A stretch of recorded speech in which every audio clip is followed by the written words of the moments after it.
السلام عليكم ورحمة الله وبركاته. عارفين ده ايه يا جماعة؟ ده برياني الدجاج. هنعمله بطريقة جميلة قوي، هنعمله على طريقتي، بعمله حقيقي بيطلع خطير وطعمه حلو قوي. نسمي الله ونقول بسم الله الرحمن الرحيم. شايفاه جميل قوي ازاي؟ غيري بقى وجددي كده. وعاملاه ايه؟ بنص كيلو دجاج، يعني فراخ مخلية نص كيلو بس.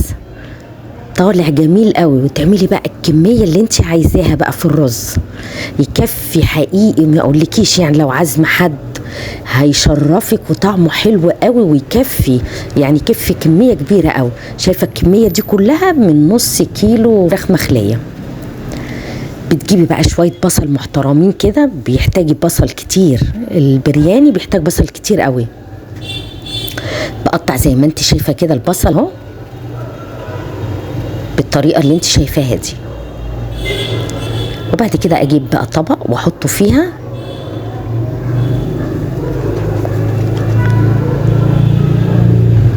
واروح جايبه بقى كام معلقه دقيق على معلقه نشا، واروح مقلباه فيها. دول عباره عن كيلو بصل. البصل ده هنحمره. البرياني هو البصل المحمر اللي انتوا شايفينه ده، بس انا هعمله لكم بطريقه بقى هتاكلي ايدك ورجلك وراه، ولو عازمه حد هيشرفك ان شاء الله. نبدا بقى نحمره زي ما انت شايفه كده اهو. حطي زيت كميه وفيره كده وتبداي تحمريه. بتطلعيه بقى على مصفى عشان يصفي الزيت بتاعه، ما تطلعهوش على ورقه. المصفى بتخلي الزيت يتصفى. هيطلع بقى البصل ناشف ومحمص وحلو قوي، عشان احنا حاطين له معلقه نشا مع دقيق. هيبقى اللون اللي انت شايفاه الذهبي الحلو ده، ما تقسيش عليه، يبقى اللون الحلو ده. نجيب بقى نص كيلو الفيليه ونقطعه زي ما انت شايفه كده تقطيع، يعني ايه الوسط، ما تقطعهوش صغير قوي ولا كبير قوي.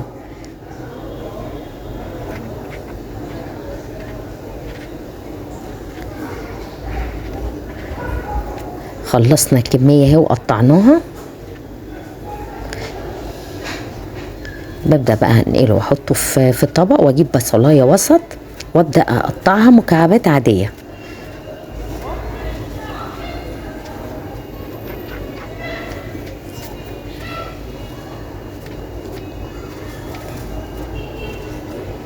بتحضري بقى معاكي بقى توابل بقى ايه، شويه توابل كده حلوين، فلفل اسود وملح وبهارات، وبتحضري كاري وكركم وورقتين لورو. بنحضر ريحان، وبنحضر عودين كزبرة خضراء يا بقدونس، وتحضر نص كيلو طماطم. بنبدأ نقطع الطماطم زي ما انت شايفة كده، بتقطعيها، يعني احنا ما بنضربهاش في الكبة، تقطيع زي ما انت شايفة كده، تقطيع صغير بالطريقة دي.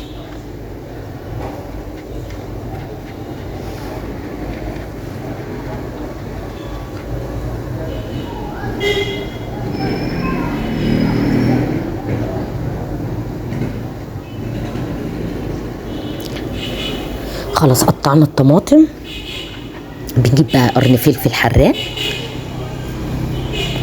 بتقطعيه وتحطيه. ما حبيتيش فلفل حراق حطي فلفل رومي. دي كانت كزبره خضراء عندك بقدونس حطي كام عود كده، يا دي يا دي، يعني يا كزبره يا بقدونس. مع تحطي ريحان او نعناع اللي متاح عندك حطيه. ده كان ريحان، فبروح مقطعاه برضو نفس التقطيع بتاع الكزبره الخضراء.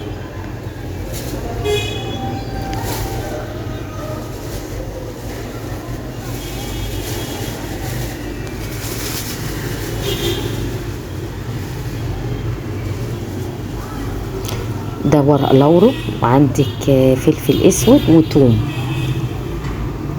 وده كاري، وده كركم.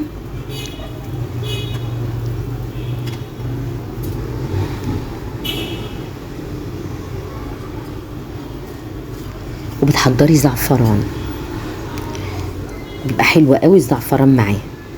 ببدأ بقى احط التوابل الكاري والكركم على البصلة وبحمرهم كده، بديهم تحميرة خفيفة كده، واروح احط لهم الملح، بحط لهم شوية فلفل اسود، نص معلقة فلفل اسود، احط لهم قرن فلفل حامي اللي انا قطعته.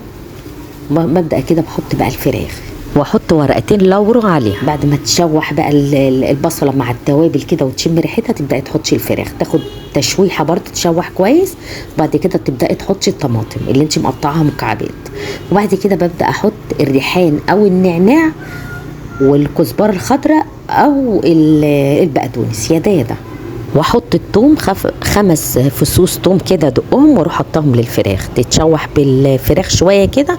وابدا احط بقى اللبن الكاري والكركم زي ما قلت لكم. ببدا بقى احط نص كيلو لبن، وحطيت معلقه لبنه، ممكن تحطي زبادي، معلقتين زبادي كبار كده حلوين، يعني بمعدل علبه زبادي صغيره.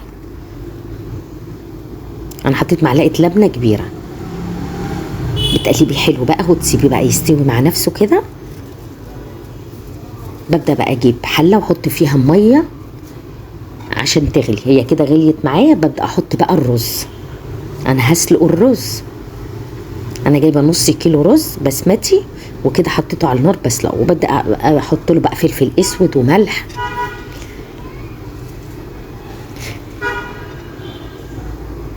خلاص هو كده اتسلق معايا.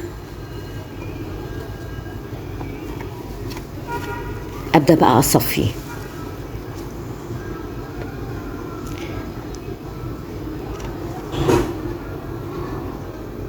ما تنقعيش الرز البسمتي ولا حاجه، ده رز بسمتي ما تنقعوش، اسلقيه على طول. ده بقى الزعفران. بجيب بقى شويه سمنه كده حلوين، واروح مقلبه 3 معالق سمنه واحطهم على النار، واحط فيهم الزعفران زي ما انت شايفه كده، ادوبه فيهم يتقلب كده بس بعد ما تقلب بقى كده ودفيه، ابدا بقى اجيب قالب واحط بقى الرز، طبقه رز، واروح رشه بقى الزعفران عليه. ياه ما اقولكيش بقى، بيخلي البرياني طعمه خطير وحلو قوي قوي، حقيقي طعمه تحفه.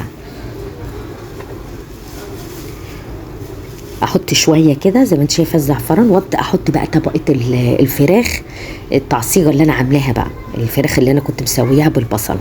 احط طبقه واحط الفراخ اللي انا كنت مسوياها، واروح ابدا بقى احط البصل بقى كميه حلوه كتيره قوي زي ما انت شايفه كده. البرياني بيبقى خطير قوي بالبصل الكتير. واروح حاطه بقى الخضره اللي انا قطعتها، الريحان وعدون الكزبره. لو عندكيش كزبره حط بقدونس، وما عندكيش ريحان حطي نعناع، مفيش مشاكل. وبعد كده ببدا احط بقيه الرز. طبعا انا مملحه الرز ده في السليق، حاطه له فلفل اسود، خدوا بالكم، وما نقعتش الرز البسمتي ولا حاجه، سلقته على طول. وبعد كده بحط جزء من الزعفران بقى، بقيه الزعفران بروح رشه بقى على الوش زي ما انت شايفه كده، اللي هو انا حاطاه في السمنه. وبعد كده ببدا احط الجزء التاني بتاع الفراخ، يعني انا حطيته النص في الطبقه الاولانيه، والنص الباقي الجزء الباقي حطيته بقى على الوش زي ما انت شايفه كده. وبعد كده برضو هبدا اجيب بقى بقيه البصل، احط بقى الخضره اللي انا عاملاها اللي هي الريحان بالكزبره. وبعد كده ابدا احط بقى البصل من على الوش. الله على الجمال بقى، الله على الجمال. وبعد كده اجيب بقى ورقه زبده الفها بيها او ورقه فويل اللي متاح عندك، بكون مولعه الفرن على درجه 200، واحط بقى الطاجن فيه يتشمع كده بتاع تلت ساعه او ربع ساعه، واروح شايلاه. شايفه بقى خطير ازاي، وطعمه احلى من شكله كمان. ولو عملتيه مره حقيقي مش هتبطلي تعمليه، طعمه حلو قوي قوي. وبالهنا والشفا.